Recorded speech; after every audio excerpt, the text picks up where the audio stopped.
innovation and foster a scientific temper among young minds. Broadband connectivity to government secondary schools and PHCs.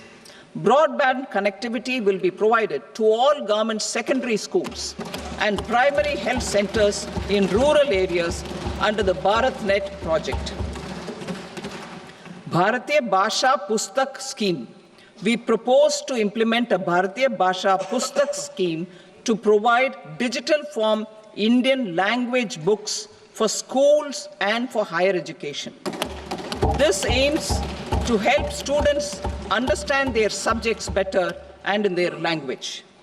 National Centers of Excellence for Skilling. Building on the initiative announced in the July 24 budget, 5 national centers of excellence for skilling will be set up with global expertise and partnerships to equip our youth with the skills required for Make for India, Make for the World manufacturing.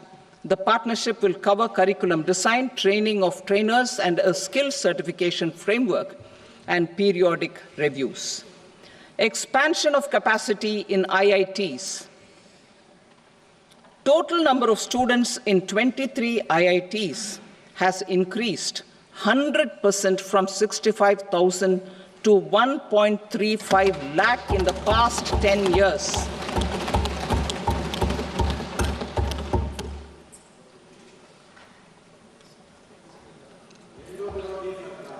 Additional infrastructure will be created in the 5 IITs started after 2014 to facilitate education for 6,500 more students.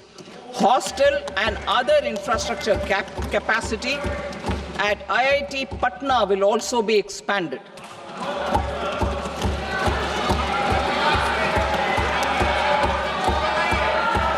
Center of Excellence.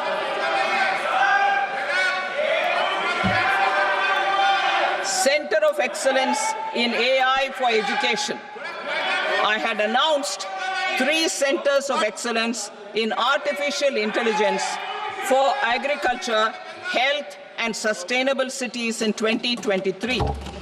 Now a center of excellence in artificial intelligence for education will be set up with a total outlay of 500 crores. Expansion of medical education.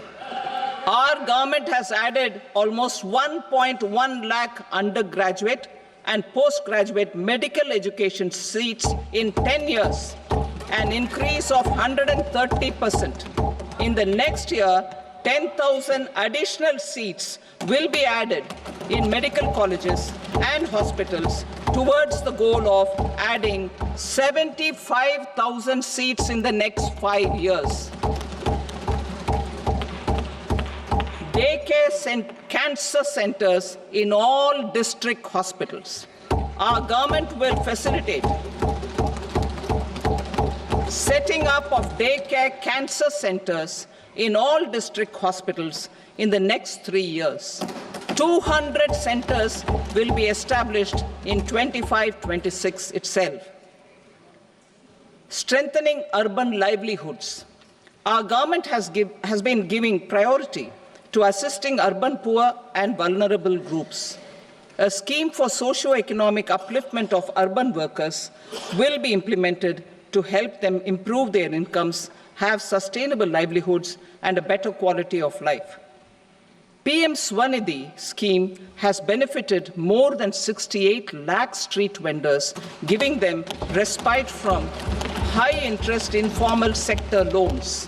Building on this success, the scheme will be revamped with enhanced loans from banks, UPI-linked credit cards with 30,000 rupees limit, and capacity building support. Social Security Scheme for welfare of online platform workers. Gig workers of online platforms provide great dynamism to the new age services economy. Recognizing their contribution, our government will arrange for their identity cards and registration on the e-Shram portal. They will be provided health care under PM Jan Arogya Yojana. This measure is likely to assist nearly 1 crore gig workers.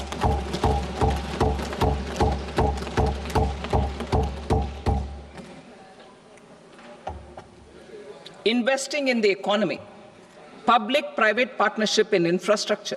Each infrastructure-related ministry will come up with a 3-year pipeline of projects that can be implemented in PPP mode. States will also be encouraged to do so and can seek support from the India Infrastructure Project Development Fund, which is a scheme to prepare PPP proposals. Support to states for infrastructure. An outlay of 1.5 lakh crore is proposed for the 50-year interest-free loans to states for capital expenditure and incentives for reforms. Building on the success of the first asset monetization plan announced in 2021, the second plan for 2025 to 30 will be launched to plow back capital of 10 lakh crore in new projects. Regulatory and fiscal measures will be fine-tuned to support the plan. Jal Jeevan Mission. Since 2019, 15 crore households, representing 80% of India's rural population, have been provided access to portable tap water connections. To achieve 100% coverage, I am pleased to announce the extension of this mission until 2028 with an enhanced total outlay. The mission's focus will be on the quality of infrastructure and O&M of rural piped water supply schemes through Jan Bhagidari. A separate MOU or separate MOUs will be signed with the states and union territories to ensure sustainability and citizen-centric water services delivery. Urban sector reforms. Building on the July budget proposals, urban sector reforms related to governance, municipal services, urban land